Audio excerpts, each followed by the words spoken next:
Hi everyone, my name is Mark, and today we're going to take a look at another horrible case with you. Michelle Williams led a rather troubled life. When she was just 17 years old, she found herself pregnant with her first son. Less than a decade later, Michelle had 3 children, 2 sons and a daughter, by 2 different men. She had been divorced twice, and Michelle claimed that all of her relationships had ended because her partner had cheated on her. According to Michelle, one of her exes cheated on her with their 17-year-old dental hygienist. However, one of her younger sons, Andrew, had a different perspective. Andrew said that not only were their mother's husbands unfaithful, but Michelle herself had also cheated on her various husbands over the years. Lee, Michelle's older son, said growing up in Michelle's household was even more chaotic.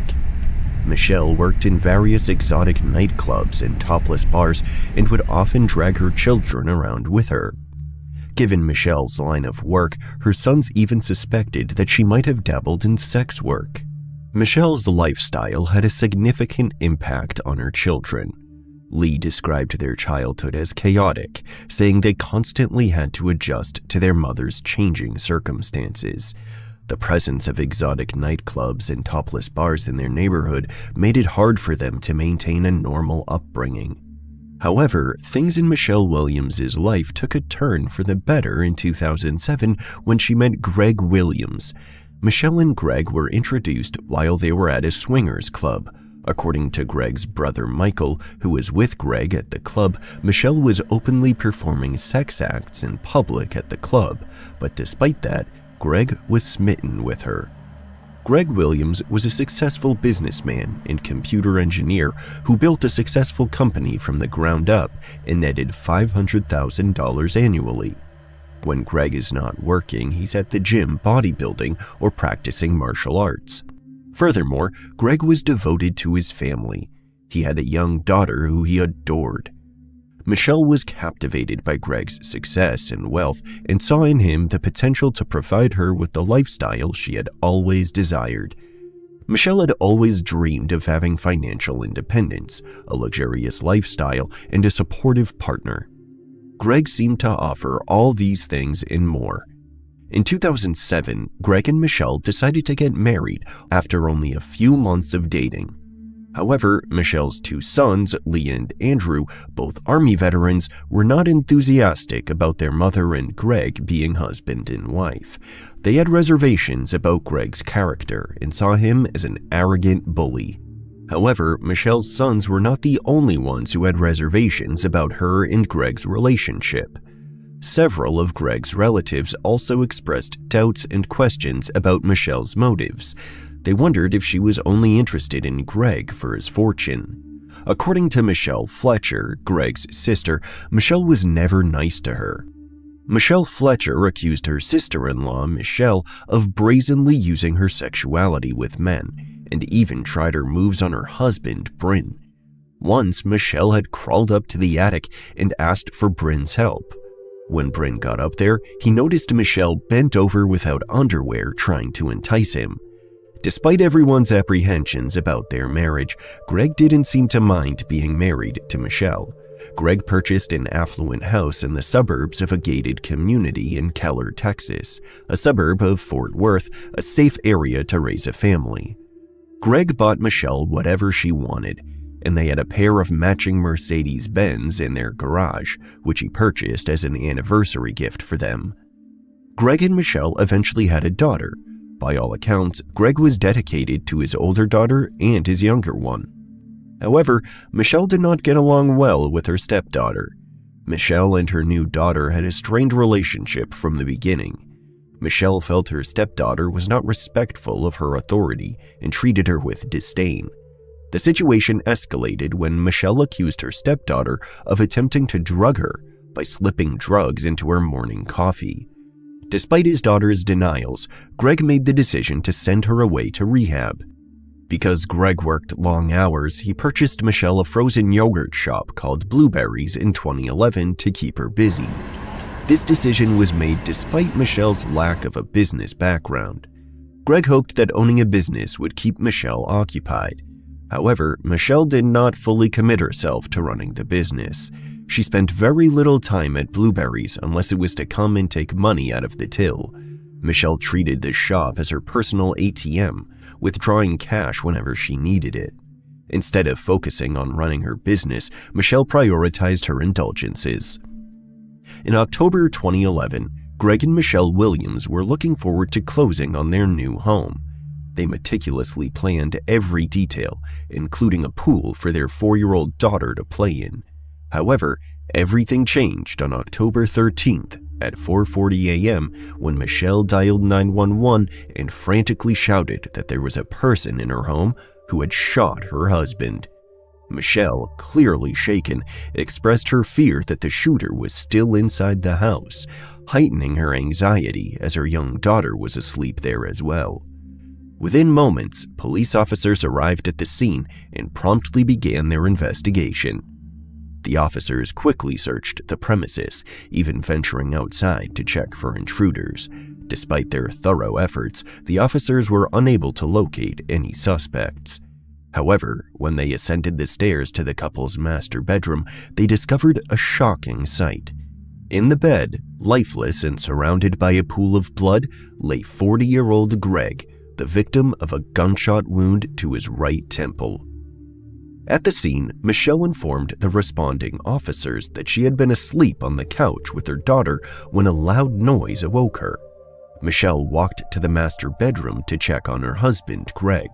When she arrived, Michelle thought she saw a dark-clad figure in the room. She stated that at that moment, she felt a sharp pain in her head and everything went black. According to Michelle, this person hit her in the head. Crime scene investigators arrived at Greg and Michelle's home. Upon their arrival, they observed no evidence of forced entry, which raised the question of how the intruder had entered the house. Additionally, it was discovered that nothing had been stolen. The investigators observed that none of the drawers had been opened or rifled through, and $20,000 was found in the safe untouched, indicating that the motive for the shooting was not robbery. At the back door of the home, the investigators discovered a handgun, a .45 caliber weapon with a shell casing and a wrench lying beside it. Several feet from the back door, the investigators found plastic-colored tubs filled with Clorox wipes. Upon further investigation, the investigators determined that the Clorox wipes had been used to wipe down every surface of the house. The investigators found no fingerprints or DNA, not even from the people living in the house. Michelle was interviewed at the police department regarding her husband Greg's shooting. She repeated the same story she had given the responding officers, although detectives found her story suspicious. The detectives confronted Michelle and told her that her story did not align with the evidence discovered at the scene. Based on the evidence, it appeared that either Michelle had shot Greg or covered up the crime. However, Michelle adamantly denied harming her husband or having any involvement in his death. She agreed to take a gunshot residue test, and the results were negative. After 5 hours of interrogation, Michelle began to alter her account of how Greg died. Michelle stated that Greg had taken his life, and she covered up the evidence in order to protect their 4-year-old daughter from learning that her father had taken his own life. Michelle reasoned that it would be less traumatic for the child to believe that an intruder was responsible. Upon discovering Greg's lifeless body, Michelle told the detective she made a decision to conceal the fact that Greg took his life and staged it as a robbery gone wrong. To perpetuate this ruse, she utilized Clorox wipes to clean every corner of the house, including the gun that was used to take Greg's life. She then intentionally positioned the weapon outside the patio door, along with the wrench that she had used to hit herself in the face, creating a false impression that an intruder had harmed her. Since Michelle admitted to staging the crime scene to look like a robbery gone wrong, it led to her being charged with evidence tampering and released on bail. Upon being released from custody, she met with Greg's grieving family and told them the same story she had shared with the police. Michelle claimed that Greg had exhibited signs of depression prior to the incident. Michelle stated that one day, she walked into the garage and discovered both of their Mercedes-Benzes were warm, indicating that someone had been operating them within the garage. This discovery raised suspicions for Michelle, and she wondered if Greg may have been contemplating taking his own life that day. When Michelle spoke to her sister after Greg's death, she admitted she cleaned Greg's hands and weapon while staging the crime scene. Greg's death became front-page news, captivating the attention of the residents of Keller, Texas. This story, which unfolded in a wealthy gated community, had all the elements of a captivating real-life soap opera. The shocking circumstances surrounding his death had everyone glued to their screens, unable to get enough details. In the weeks following Greg's death, Michelle, his wife, did not take part in his funeral arrangements and even did not attend the service. Michelle's absence left Greg's family feeling hurt and confused, as they expected Michelle to be more involved in honoring her husband's memory. Moreover, Michelle decided to sell the frozen yogurt shop Blueberries, which Greg had purchased for her only months before his death. When Greg bought the shop, he paid $110,000 for it. However, Michelle decided to sell it for only $45,000. Furthermore, Michelle sold the frozen yogurt shop and Greg's business despite Greg having an excellent client base and netting $500,000 a year. After Greg's death, Michelle sold the company for only $8,000 a month. Greg's family believed Michelle was actively trying to dispose of Greg's possessions and legacy as quickly as possible. Her behavior made them question her involvement in his death. Greg's relatives were not the only ones who had doubts about Michelle's strange behavior. The detectives who were investigating Greg's shooting also found themselves questioning Michelle's account of staging the crime scene to hide the fact that Greg had taken his own life. They believed the story to be absurd and suspected that Michelle was the actual shooter. Their suspicions were fueled by the overwhelming evidence pointing toward Michelle as the killer. The detectives were faced with the task of determining what weapon was used to kill Greg. In order to identify and trace the fired bullets or cartridge cases back to a firearm, they sought the expertise of a forensic firearm toolmark examiner. This examiner is trained to analyze and compare marks left on fired bullets or cartridge cases to determine their origin and connection to a specific firearm. Upon examination, it was revealed that Greg owned a .45 caliber gun which was recovered from the scene.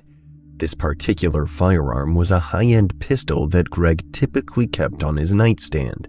The forensic firearm toolmark examiner conducted a detailed analysis and was able to determine that this gun was the weapon used to kill Greg. Additionally, the examination revealed the presence of bullet cases in the bedding, and the bullet recovered from the autopsy was found to be a match to Greg's gun. During Greg's autopsy, the medical examiner performed a thorough examination to determine the circumstances surrounding his death. One notable finding was that the shot fired into Greg's head went directly through him rather than up or down, and this raised the questions for the medical examiner, as it seemed unusual for the bullet to have traveled that way if Greg had shot himself. Additionally, the medical examiner observed stipulating marks on the right side of Greg's face. These marks, which resembled small bruises, were caused by the forceful impact of gunpowder upon the skin. The stipulation marks indicated that the gunpowder traveled some distance, indicating that this was not a contact wound. Another significant observation made by the medical examiner was the distance of the firearm from Greg when it was fired. The examiner estimated that the gun was 6 to 24 inches away from Greg's head. This distance further contradicted the idea that Greg had taken his life. Furthermore, the examination of the crime scene provided additional evidence contradicting the theory of Greg taking his life. The shell casing recovered from the bedding was a crucial piece of evidence. This position of the casing was found in an area that would not have been easily reachable if it had been ejected from the firearm in the position Greg was in if he had shot himself.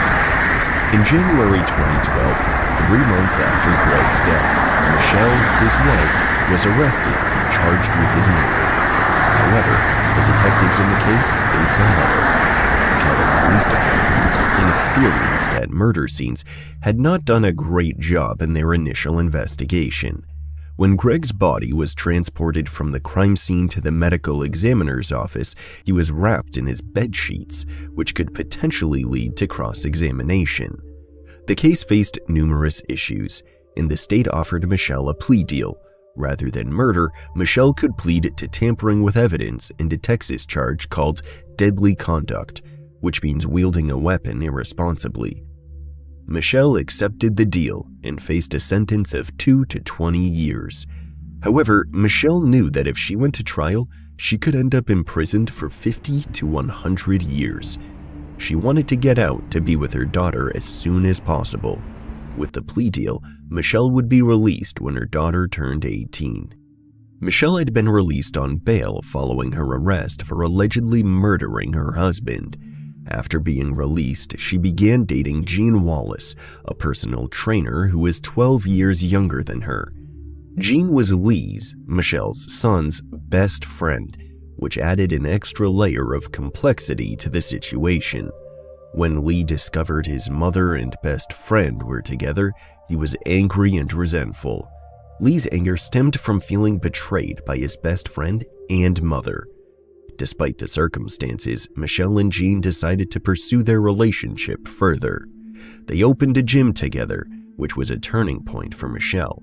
She began referring to herself as Shelley and adopted a new persona. During one of Michelle's court hearings, she informed the judge that she was pregnant with twins and that it was a high-risk pregnancy.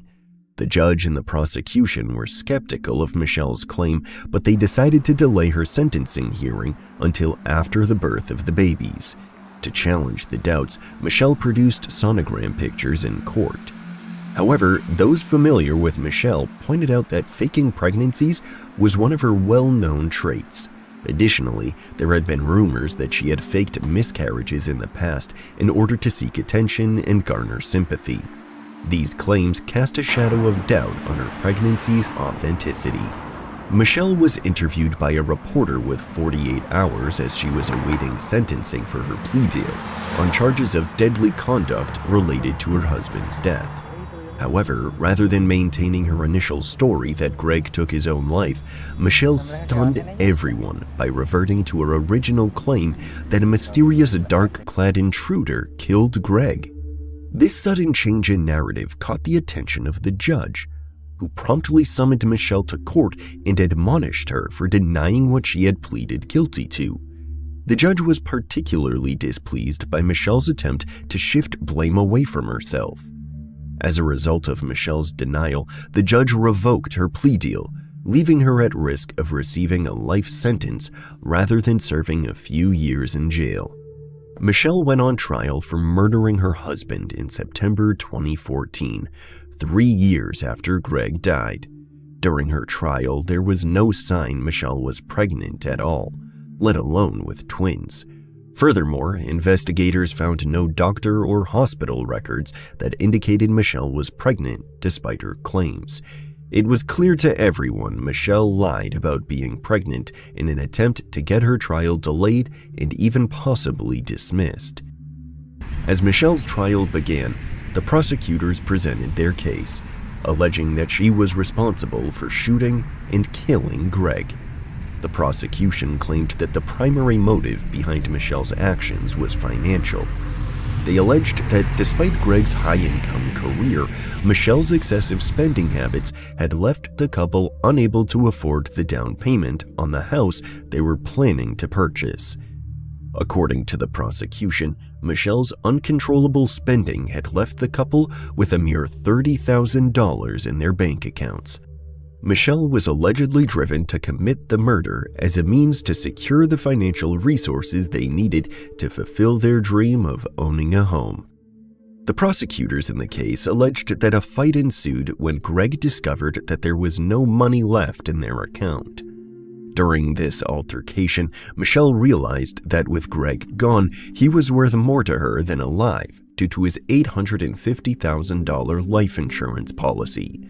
As a result, she decided to take action and eliminate him. During the trial, the state called the medical examiner a witness.